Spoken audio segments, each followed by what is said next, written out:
Top 10 tips para hindi ka paghinalaan ni Mrs. Para to sa mga seaman o kaya OFW na mister na laging pinaghihinalaan ni Mrs. mga kamarino. So, ito para sa inyo to mga kamarino based on my experience. So, huwag na natin patagalin kasi hindi natin maiiwasan talaga lalo na pag OFW tayo o kaya seafarer tayo mga kamarino. Lalong-lalo ng seafarer, 'di ba?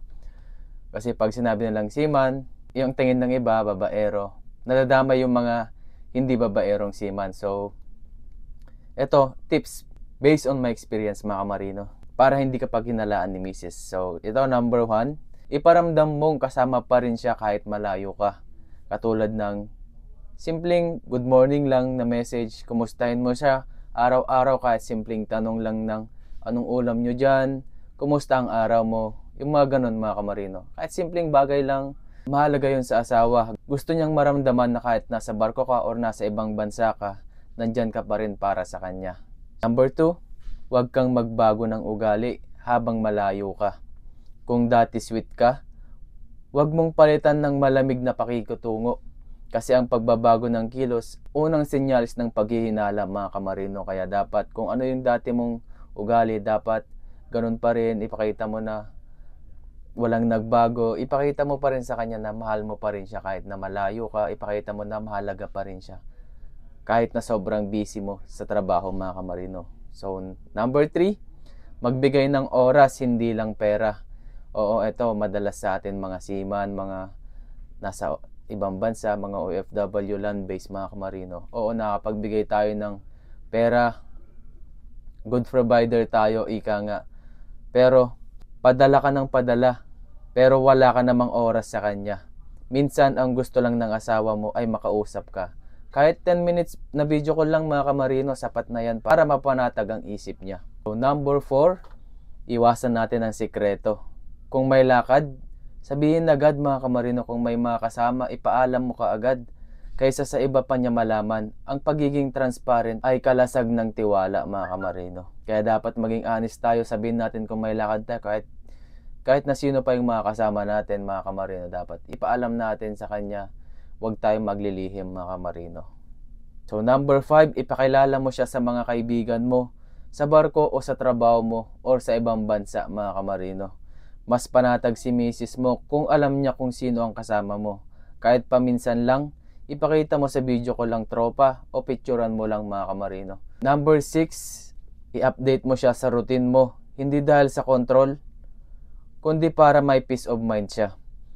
Katulad ng duty ko mamaya 2 PM to 10 PM, message kita kapag break time ko. Yung mga ganong simpleng bagay lang mga kamarino, malaking bagay na yun para sa kanila. Number 7, panindigan mo ang pangako mo sa kanya. Kung sinabi mong siya lang, patunayan mo sa kilos mo. Hindi yan nakikita sa love quotes, sa Facebook, kundi sa loyalty mo kahit malayo ka. Marami sa atin yung ganito mga kamarino. Siyempre, minsan pag busy tayo, nakakalimutan natin yung part natin as a husband or as a boyfriend mga kamarino sa naiwan natin sa Pilipinas. Kaya dapat kahit na sobrang busy natin, iparamdam pa rin natin sa kanila na importante sila. Kahit bigyan natin sila ng oras, kahit 5 to 10 minutes lang, basta mag-update ka lang sa kanila, okay na yon sa kanila mga kamarino. Number 8, mag-ingat sa mga kilos na pwedeng masamain mga kamarino. Iwas sa private chats sa ibang babae. Iwas sa mga tagong lakad mga kamarino. Lahat ng maliliit na bagay kapag napansin ni Mrs., malaking tanong yan agad sa kanya.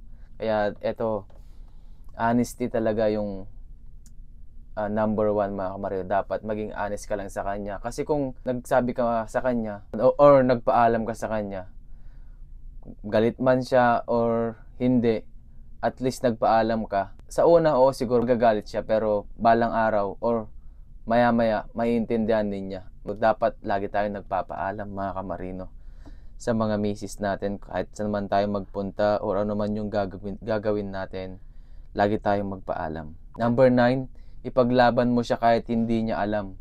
Iwasan mong mapalapit sa tukso. Pag inalok ka ng maling samahan, paalala mo sa sarili mo, may naghihintay sa akin, may tiwalang binigay sa akin, ayokong sirain ito. So, eto, napakalaga na ito. Ang tiwala talaga, ang pagmamahal, pwedeng ibalik yan mga kamarino. Pero ang tiwala, mga kamarino, ay yun yung pinakamahirap na ibalik kasi may lamat na mga kamarino. Once na nakagawa ka ng masama or mali, mga kamarino, sinasabi ko sa inyo, sabihin na natin mahal kayo, pero yung tiwala, yun yung napakahirap na ibalik. Napakahirap na ibalik. Tiwala talaga, mga kamarino. Kaya dapat wag natin sirain yung tiwala ng partner natin, mapalalaki man yan o babae man. Basta binigay sa'yo or pinagkatiwalaan ka, wag mong sasayangin, mga kamarino. Number 10, paalalahanan mo siya palagi kung gaano mo siya kamahal. Lagi nating ipaalala sa kanila na mahal natin sila at mahalaga sila sa atin. Hindi porket malayo ka, titigil ka na sa effort. Sabihin mo, iparamdam mo, kasi minsan kaya sila naghihinala. Hindi dahil may iba ka, kundi dahil matagal mo na siyang hindi pinaparamdamang siya pa rin ang tunay na mahal mo or siya pa rin ang mahal mo. So ito sabi ko nga, mga kamarino,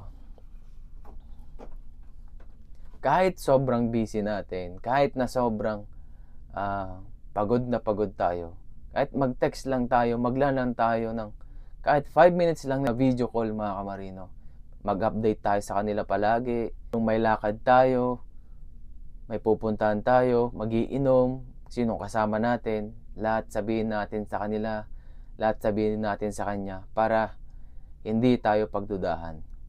O natural na yon, magagalit siya kung sino man yung kasama mo or magtatampo siya. Pero sa susunod, mga kamarino, maya-maya or bukas, maiintindihan din niya. So, kaya dapat lagi tayong mag-update. Importante yun, mga kamarino. Ang pag-update, lalo na kung malayo tayo. Importante yung communication sa LDR na relationship, mga kamarino. Kaya dapat sa mga marino o sa mga OFW land-based, communication talaga yung kailangan natin. Mag-update tayo palagi kay Mrs. So, yun lang. Ito, paalala lang, mga kamarino.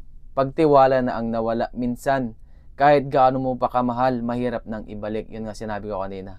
Kaya habang nariyan pa ang tiwala, pangalagaan mo ito. Hindi lahat ng lalaki sinuswerte na may naghihintay sa kanila habang nasa malayo sila. Napakaganda ng mensahe, mga kamarino. So, kung isa kang OFW or seafarer, mga kamarino, at kung nagustuhan mo itong video na ito, i-share mo to at saka pa-follow na rin ako para magka-idea din yung mga katulad natin na nasa malayo sa ating mga mahal sa buhay. So, yun lamang, mga kamarino. Pa-share na rin ako, pa-like na rin ako, at pa-follow na rin ako, mga kamarino. Kamarino Vlog, yun lamang. God bless and good luck po sa ating lahat, mga kamarino.